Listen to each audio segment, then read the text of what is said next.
Seamus, how would you kind of characterize the round today? I had an interesting day. Like, I didn't play particularly well, but I scored very well. You know, it's something I kind of pride myself on. Made some good putts, hung in there when I wasn't hitting a lot of great shots. So all in all, very pleased. But I'd like to kind of see some little bit of ball striking. So I'll go work on that now for a while.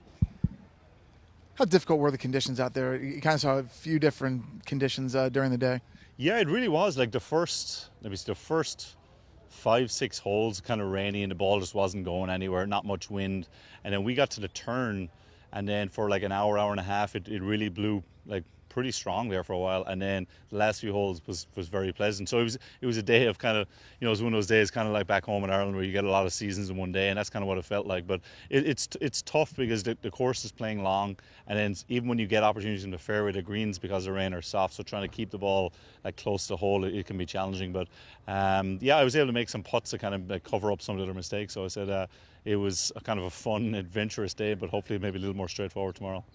Does it help that you kind of grew up in these type of conditions?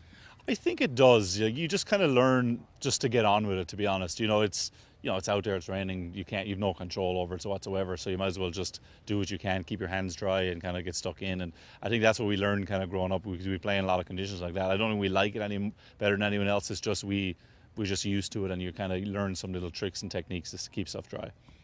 Pebble Beach tomorrow. What you talked about not maybe hitting the ball the way you would like to today? What do you want to go clean up a little bit and to hope to keep climbing the leaderboard tomorrow? Yeah, just a couple of misses. I know kind of what's happening. It's tough to fix out there in the course. So I'll go clean up a couple of those little kind of simple things. But yeah, I mean, I love Pebble Beach. So I mean, obviously getting to play it tomorrow, I think the forecast is pretty good. You know, it's one of those things you kind of grow up dreaming about. So really looking forward to it.